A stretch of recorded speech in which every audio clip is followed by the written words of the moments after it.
Today we are going to worship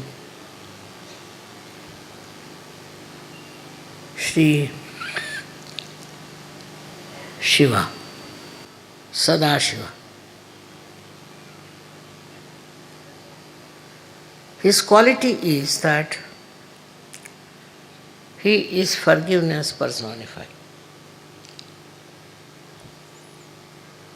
The amount of forgiveness he has helped many of us to exist. Otherwise, this world would have perished.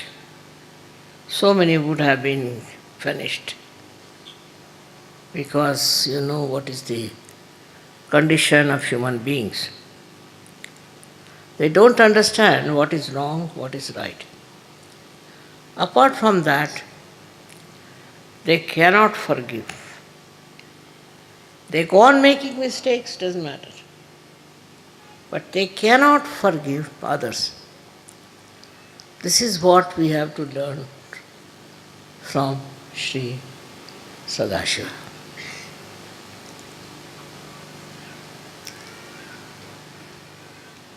आज हम लोग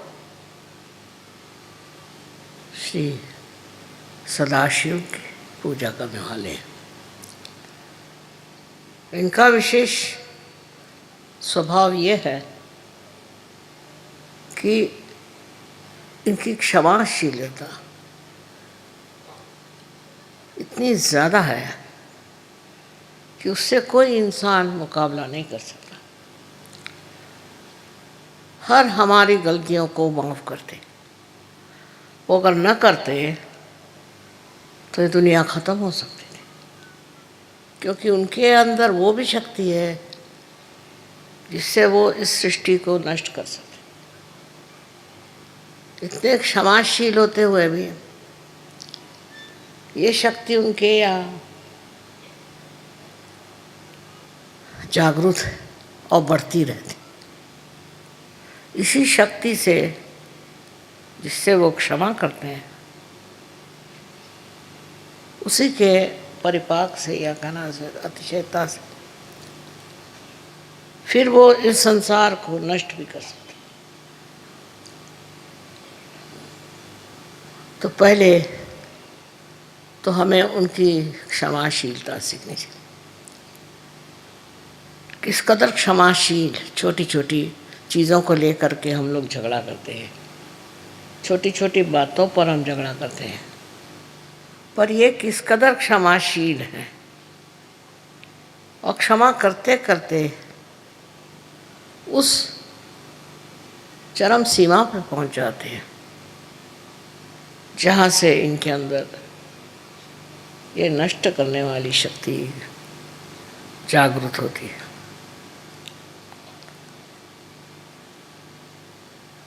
इसी से वो अपने को नष्ट भी कर सकते, इस सारे ब्रह्मांड को नष्ट कर सकते। जो भी कुछ सृष्टि बनाई गई वो सारी नष्ट हो सकती। इसलिए हम लोगों को याद रखना चाहिए कि अगर हम क्षमा करना नहीं सीखेंगे, अगर हमारे अंदर क्षमाशीलता नहीं आएगी, तो हमारे अंदर एक दिन बहुत ज़्यादा नष्ट करने की शक्ति आ जाएगी। हम ही लोग अपने ही लोगों को नष्ट करेंगे। इसलिए हर समय दक्ष रहना चाहिए, पता लगाना चाहिए, नज़र रखनी चाहिए कि हम बेकार में तो लोगों पे नाराज़ नहीं होते, बेकार में हम दूसरों के साथ दुष्टता तो नहीं करते। किसी भी हालत में आपको अधिकार नहीं कि आप किसी पर नाराज़ हो। जब शिव नहीं होते तो आप क्यों होते?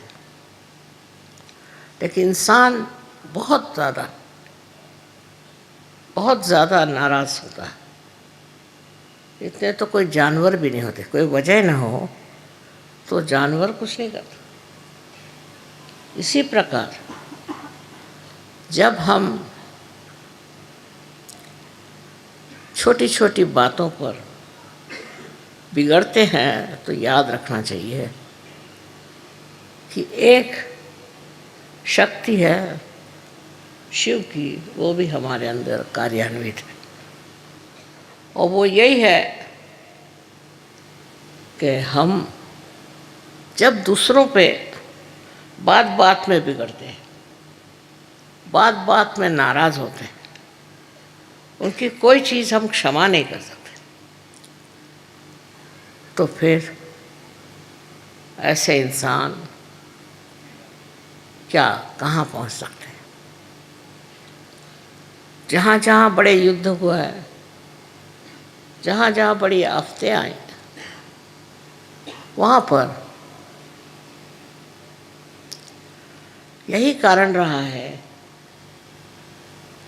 कि मानव जाति को दमन किया गया, नष्ट किया गया। ये शक्ति पहले ही से आ जाती है, बजाय कोई कारण के मनुष्य को ही नष्ट करता है। हर जगह उसकी ये प्रक्रिया क्यों होती है और कैसे होती है, ये बात हम लोगों को सोचना नहीं। यही सोचना है कि हम तो ऐसे शूद्र और निम्न स्तर के कार्य में उलझते तो नहीं। अपने जीवन में हम जितने शांत रहें, शांतिपूर्वक हर एक चीज़ का हल निकालें, उतने ही हमारे भी जीवन में शांति फैल सकती, हमारा भी जीवन शांतिमय हो सकता। किंतु प्रश्न ये है कि मनुष्य अपने ऊपर ही कोई ताबा नहीं रख सकता, अपने को कंट्रोल नहीं कर सकता। उसका स्वभाव ही ऐसा होता है कि उसमें वो बहकता जाता है और उसमें वो संतोष करता है कि मैंने बड़ी अच्छी सबको सज़ा दी, सब पे मैं बिगड़ा, सबसे मैं नाराज़ हो गया। यहाँ तक कि अनेक देशों में ये प्रश्न है, एक देश दूसरे देश से चिढ़ गया या एक ही आदमी चिढ़ता है तो सारे उस देश के लोग लग गए, उद्धार के लिए कोई नहीं मिलेगा, उद्धार के लिए कोई देश के लोग नहीं मिलेंगे, सिर्फ मारने पीटने के लिए और बिगड़ने के लिए फौरन लोग खड़े हो जाएंगे। ये सबसे बड़ी कमाल है। अगर किसी से कहो कि हमें यहाँ उद्धार करना है, वो कहे अच्छा आप करिए, हम देखते रहेंगे। पर वही अगर कोई आदमी हाथ में कोई आयुध लेके दौड़े तो उसको कहेंगे भाई हमें भी दो, हम भी मारेंगे। ये मनुष्य की तबीयत समझ में नहीं आती। किसी को मारने पीटने में और किसी को तंग करने में और किसी पे गुस्सा करने में मनुष्य को इस कदर क्या सुख मिलता है। पर अब देख लीजिए, रास्ते पे जाते जाते देखा कि एकदम भीड़ लग गई, क्या हुआ, कुछ झगड़ा हो गया, तो आप वहाँ क्या कर रहे हैं? कोई तो कहेंगे हम भी उसमें शामिल हैं और कोई तो कहेंगे कि हम देख रहे हैं। ये हमारे अंदर जो एक प्रकृति में अजीब सी चीज़ आई हुई है, ये हमारे अंदर से निकालने वाला एक ही है, वो है शिव शंकर। इनकी आराधना से, इनको पूजने से और इनको मानने से, हृदय से मनुष्य का क्रोध, गुस्सा नष्ट हो जाता है। आश्चर्य की बात है कि कृष्ण ने भी सबसे बड़ा दोष मनुष्य का क्रोधात भी जाए थे। क्रोध के साथ में ये सब चीज़ें जागृत होती है। अपने यहाँ तो लोग बड़े गर्व से कहेंगे मुझे बड़ा गुस्सा आया उस पर, मैं बहुत नाराज़ हो गया उस पर। इसमें कोई मनुष्यता मुझे तो दिखाई नहीं देती। पर ये बड़ी साधारण सी बात है कि गुस्सा हो जाना, छोटी छोटी बात पर कोई न कोई बहाने ढूंढ के और गुस्सा हो जाना। फिर जब ये सामूहिक हो जाता है गुस्सा, उस सामूहिक गुस्से से बड़ी बहुत सारी बातें हो जाती हैं, युद्ध हो जाते हैं, बहुत सारे घर मिट जाते हैं, बहुत सारी कुटुंब व्यवस्था खत्म हो जाती है। दिन पे दिन मैं देखती हूँ कि बजाय इसके कि मनुष्य का गुस्सा कम हो जाए, वो बढ़ता ही जा रहा है। और बड़े गर्व से कहेंगे कि हमें तो बड़ा गुस्सा है, हम तो बड़े गुस्से वाले हैं। I know you want me to speak in English language only, but people who don't know English are outnumbering you. What I am trying to say, that it's very important to understand when you are worshipping Sri Shiva Shankar, that he is the complete embodiment of forgiveness. He forgives. He forgives everything very sweetly, as one would forgive one's own children. He forgives. He doesn't get angry.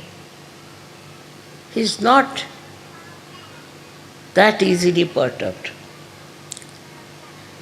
Also, we have certain amount of prejudices. For example, a woman in India, if she speaks, then people don't like it. A woman should not speak, a man can speak. And a woman can never beat.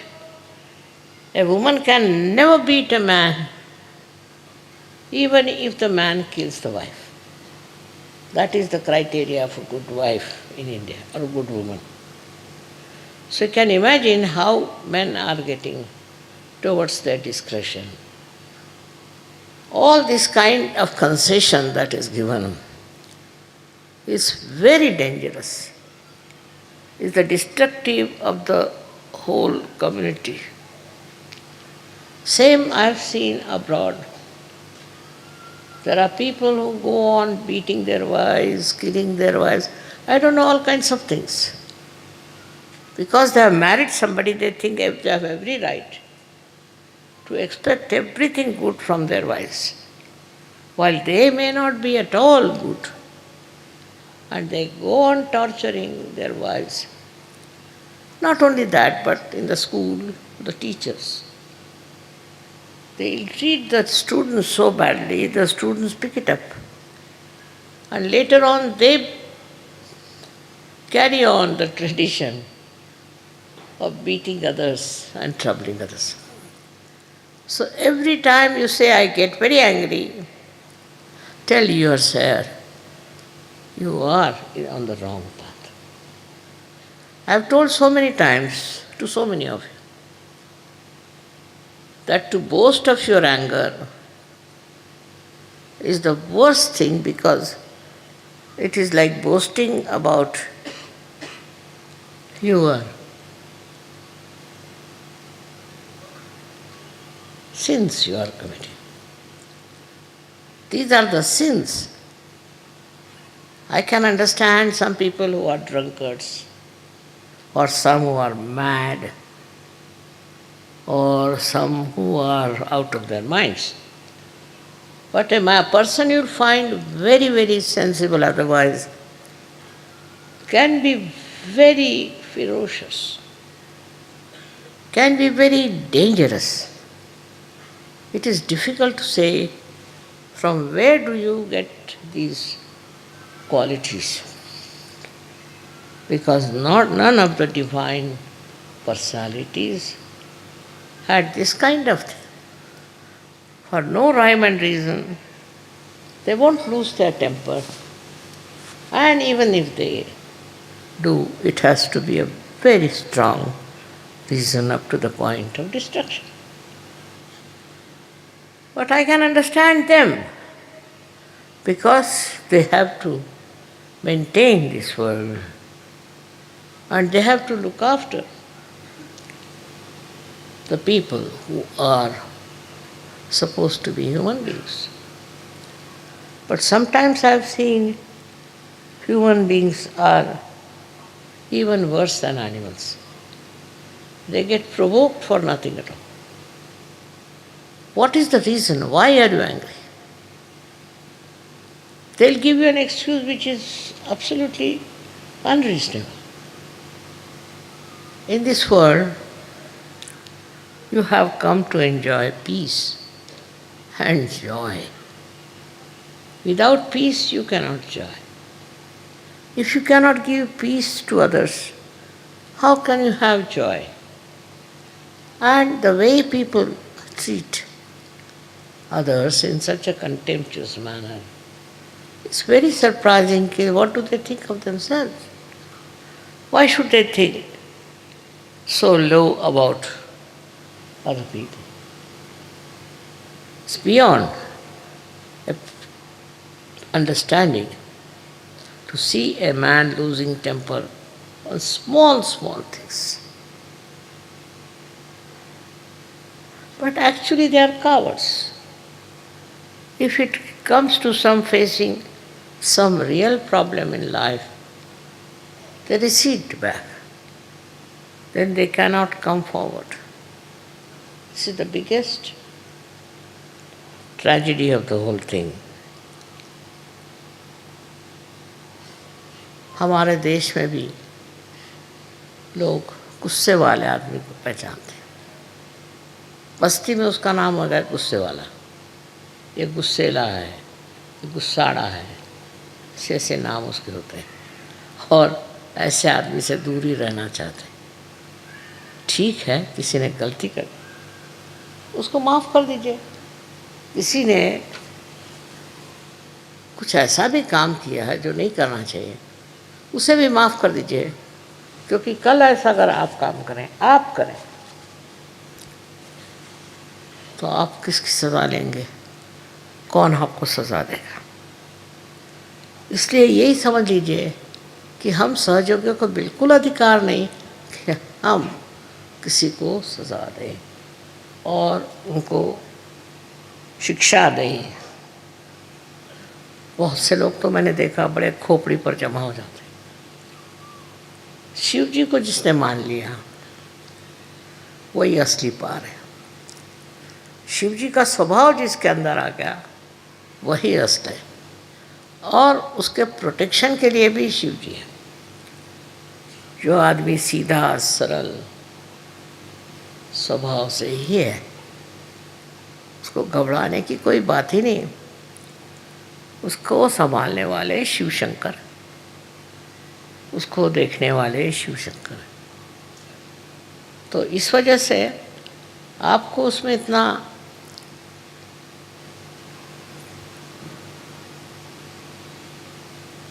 प्रश्न क्या है? क्यों आप किसी से नाराज होते? अजीब अजीब बातें हैं। कोई साहब कहने लगे कि साहब मैं तो बहुत नाराज़ हूँ इस आदमी से। मैंने कहा क्या हुआ भाई? कहले इन्होंने हमारे बाप का सब पैसा ले लिया और हमको कुछ नहीं मिला। तो मैंने ये तो आपके बाप का देखना था, आपको पैसा ले लिया तो ले लिया, आप क्यों भी कर रहे हो? कहना इससे कहना चाहिए था किसको कि हमारा पैसा आप दे दीजिए। आप दे देते, आप ऐसा काम करते क्या? फिर आप क्यों चाहते हैं कि वो दूसरा आदमी जो है वो कह दे कि इसको इतना का पैसा दे दीजिए? सारी अच्छाई आप दूसरों से उम्मीद रखते हैं, सारी बुराई जो है उसको आप माफ़ ही नहीं कर सकते। और जो कोई करता है तो उसके लिए आप सोचते हैं कि इसका तो सर्वनाश होना चाहिए। जब तक मनुष्य पार नहीं होता तब तक वो ये भी नहीं देख सकता कि वो क्या है अंदर, इंसान है कि जानवर है, ये भी नहीं समझ सकता। मैं कहूँगी कि जानवर भी बेकार में कभी नाराज़ नहीं होता, अनलेस उसको छेड़े नहीं, वो बेकार में उबलते नहीं रहते। उसमें शिव जी का अंग काफ़ी, पर मनुष्य में, कोई कोई मनुष्य में तो ये पूरी तरह से नष्ट हो चुका। वो तो सोचते हैं कि हजारों लोगों को नष्ट करने का हमको अधिकार है। एक वो हिटलर साहब हो गए, उन्होंने न जाने कितने लोगों को मार डाला, वो एक छोटा सा बच्चा तो नहीं पैदा कर सके और इतने लोगों को उन्होंने मार डाला। क्या सोच करके, अपने को वो क्या सोचते थे? और उन जिन लोगों को मारा है उनकी फैमिलीज नष्ट हो गई, उनको माने सारे देश खराब हो गए। तो वो अपने को क्या समझते थे लाट साहब? इस प्रकार के दो चार तो निकलते ही हैं, पर आपको तो इनका उदाहरण नहीं लेना चाहिए। आपके लिए ठीक है, आप सहयोगी हैं, इसलिए आपको क्षमा करना चाहिए। बड़े तबीयत के जो लोग होते हैं वो क्षमा कर देते हैं, क्योंकि क्षमाशीलता बहुत ज़बरदस्त होती है। और यही बात है हमारे शिव शंकर की, इसीलिए उनको सबसे ऊंचा भगवान मानते। स्वयं के लिए उनको कुछ नहीं चाहिए, कुछ भी कपड़े पहन लेंगे, नहीं तो बदन में राख लगा लेंगे, कैसी भी स्थिति हो रह लेंगे, उनको कोई चीज़ की ज़रूरत नहीं। पर अगर कोई आदमी किसी के साथ बहुत ज़्यादती करता है तो अंत में वही उसका नाश करते हैं। इतनी क्षमा की शक्ति उनमें है, उतनी ही उनमें नष्ट करने की शक्ति है। इसका कारण क्या है? कारण ये है कि मनुष्य उनको देखकर ये समझ ले कि अगर आप किसी के साथ बहुत ज़्यादती करेंगे तो आपका ठिकाना हो जाएगा। अब ये सब लोग गए कहाँ? बड़े बड़े आए थे रथी महारथी, इन्होंने इतने धंधे करे और ये गए कहाँ? इनका बड़ा नाम था, बहुतों को मारा, बहुतों को खत्म किया, बहुत से देश के देश खत्म कर दिए। आज वो है कहाँ? उनका कोई फोटो भी नहीं लगाता, उनका पुतला तो खड़ा करना छोड़ दीजिए, उनकी शक्ल नहीं देखने जाते लोग। इस तरह का चरित्र आपको अपना नहीं बनाना चाहिए। थोड़ी देर ये समझ लीजिए कि आपके नाराज़ स्वभाव से हो सकता है कि लोग आपसे डरें और डर के मारे बहुत से काम करें, पर जो काम डर के साथ होता है उसमें क्या मज़ा है, उसमें क्या विशेषता है? एक सोचने की बात है कि आपने कितने लोग दुनिया में जोड़े हैं अपने, और कितने लोगों को नष्ट कर दिया, कितने लोगों से झगड़ा हो गया। कोई कोई लोग होते हैं उनका तो धर्म है झगड़ा करना, उठे बैठे झगड़ा करना। कोई तो भी उनके अंदर एक लालसा होती है, सवेरे से झगड़ा हुआ, दिन में उससे झगड़ा हुआ, शाम को उससे झगड़ा हुआ। ऐसा स्वभाव जिस आदमी का हो जाए उनसे तो लोग भागते हैं। वो अगर सामने से आते दिखाई देंगे तो लोग उड़ जाएंगे दूसरे रास्ते।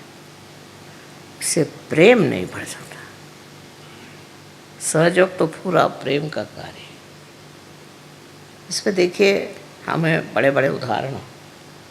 ईसा मसीह ने सूली पर चढ़कर कहा था कि हे प्रभु इनको क्षमा कर दो, क्योंकि जानते नहीं क्या कर रहे। इसी प्रकार हमारे अंदर जब क्षमाशीलता आ जाएगी तो हम भी शिव जी का क्या कहना चाहिए कि शिव जी का सामर्थ्य को प्राप्त करें, उनके गुणों को प्राप्त करें। गुस्सा करना, नाराज होना, ये तो कोई खास चीज़ नहीं। और इसलिए आज के दिन सबको हमको विचार करना चाहिए कि हम लोग किस कदर दूसरों पे हावी रहते और दूसरों को नष्ट करना चाहते हैं। खासकर हमारे देश में तो मर्दों ने बहुत जुल्म ढाए औरतों पे, और अब भी कर रहे हैं। उसमें सहयोगी को नहीं फंसना चाहिए। ये बेकार की चीज़ है, इसका कोई अर्थ नहीं लगता। शिव जी के आज पूजन में आप लोग सब अपने मन में संकल्प करें कि हम गुस्सा नहीं करें, चाहे कुछ हो जाए हम गुस्सा नहीं करें। गुस्सा का कोई उपयोग ही नहीं, तो क्यों गुस्सा करते हो? अपनी तबीयत खराब होती है। इसलिए आज सब लोग शिव जी को याद करें और उनके गुणों को प्राप्त होने की कोशिश करें। अनंत आशीर्वाद।